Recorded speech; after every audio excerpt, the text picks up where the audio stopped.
Hello everyone, so today I'm really excited because we actually got to do stuff to the Ford. As you can tell by the title, we got a new grill, so let's unpackage it and pop it on. I was really happy to see the way it's been packaged because I was worried that it might come broken, but yeah, they did a very good job. Here's a sneak peek of what it looks like, and here's my current one. I feel like the chrome makes it look tacky and I hated it for like the longest time. So this is like a before. As you can see, I hate the chrome. I feel like it just doesn't suit the car. Not gonna lie, it was a pain to try and figure out how to get the grill off just because there wasn't like how to get to it, if that makes sense. We thought if we unbolt it, we can reach it, but there's like a plastic bit there. So then we took the light out and this is us trying to get it out basically without trying to break it. I tried to get it off myself as well, but there wasn't, as you can see, he's struggling to find how to get to it basically.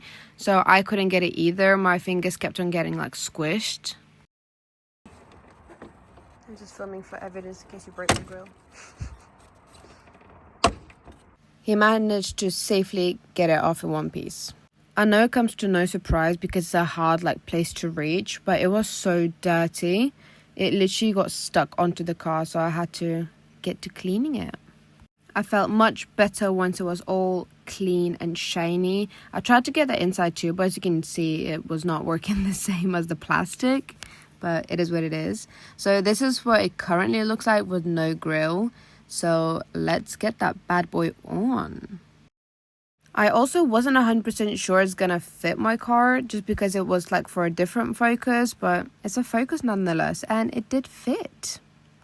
I wanted this honeycomb grill for the longest time, but they all come with SD badges, and obviously I don't have an SD, so I didn't want it, and I finally found one that does not have it, and I'm so happy. I know it's dark, we will wait till next day to show you how it actually looks in daylight.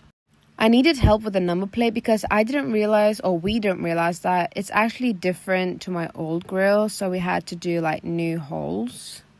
Like the new grill has like bolts and my old one was literally just a drill in. So yeah.